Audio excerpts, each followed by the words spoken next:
SST की कक्षा में क्लास 7 चैप्टर 1 एनवायरमेंट डे 4। पहले एक निवेदन, किताबों की उपलब्धता सुनिश्चित कर लें। कारण मैं पढ़ा रहा हूँ, पेंडेमिक कंडीशन है, फिर भी आपको जानकारी मिलनी चाहिए। You have to know the basic concept, you have to study. बैठने से काम चलेगा नहीं। Now we have to understand these things very better, that we have to live in such kind of conditions.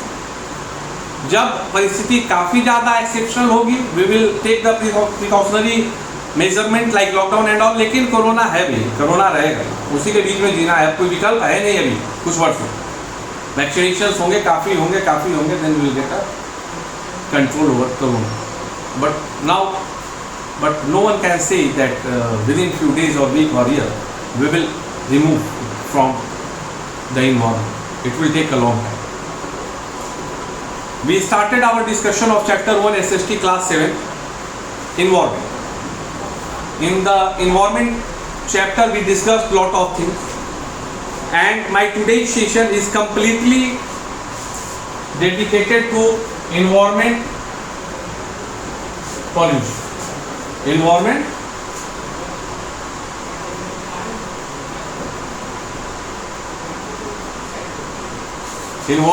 pollution।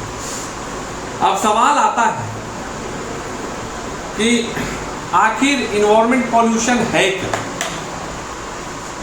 Chapter heading देखोगे, you will think that might be possible that this one is very tough thing what we have to understand, but no, nothing.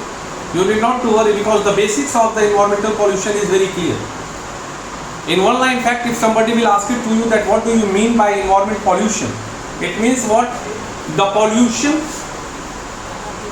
which is created by us or which is made by us and released it into the environment, is known as environmental pollution. Or in another word, if you want to understand environmental pollution in very easy manner, then you can easily understand that. Like if actually, tell me one thing, that for the progress of country, what is the very important thing?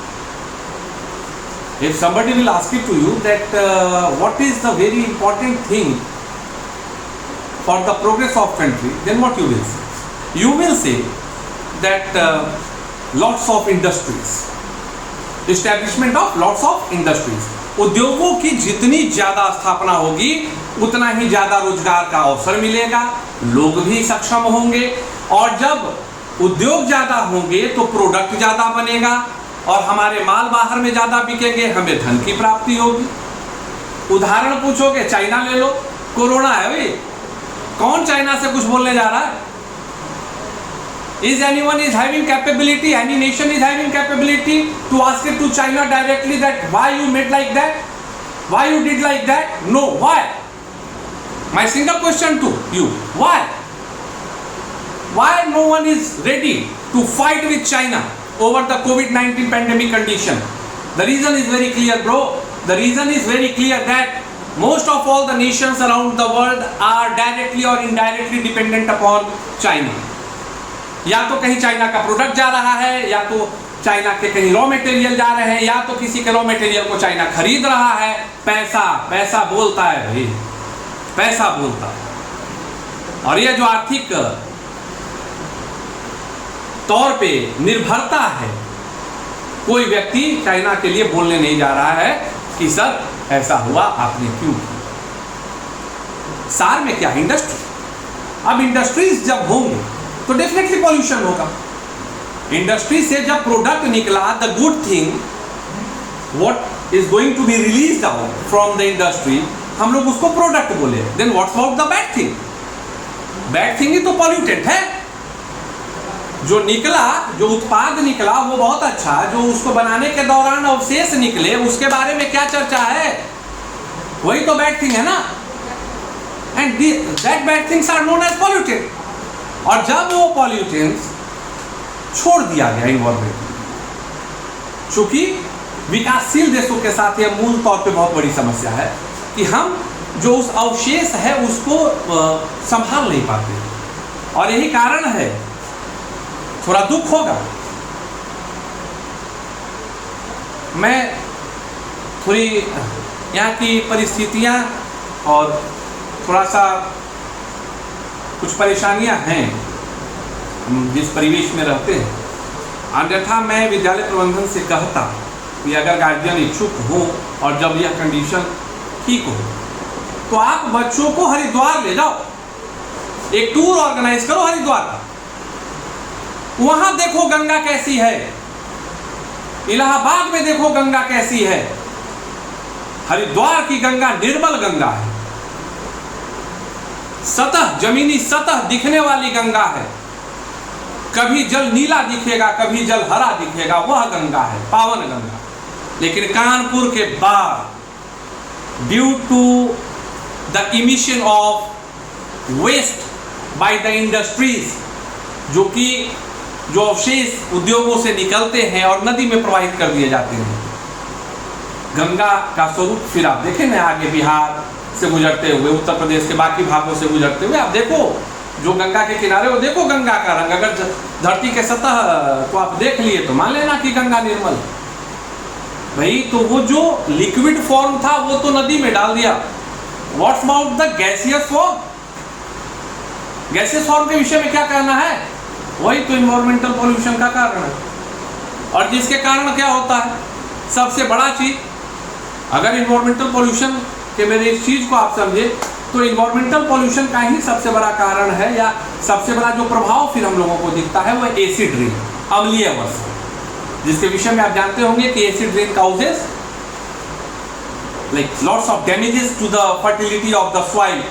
और ताजमहल है और जो भी उस तरह के स्मारक है जिस पर मार्बल्स एंड ऑल दिया हुआ है, तो एसिड रेन के कारण उसके रंग में परिवर्तन आने लगता है। इससे बड़ा उदाहरण कोई इन्वायरमेंटल पॉल्यूशन है। चलो ठीक है सर, एसिड रेन के बारे में समझो। और बताओ सर कि इन्वायरमेंटल पॉल्यूशन का कारण ग्लोबल वार्मिंग। आप अपने दादाजी से पूछना, अगर मेरे बच्चे, अगर आपके घर में आपके दादा दादी नाना नानी है, बड़े लोग हैं या गांव में बड़े लोग हैं, शहर में आसपास में हैं, पूछना कि क्या आप जब जवान थे तो घरों में एसी थी?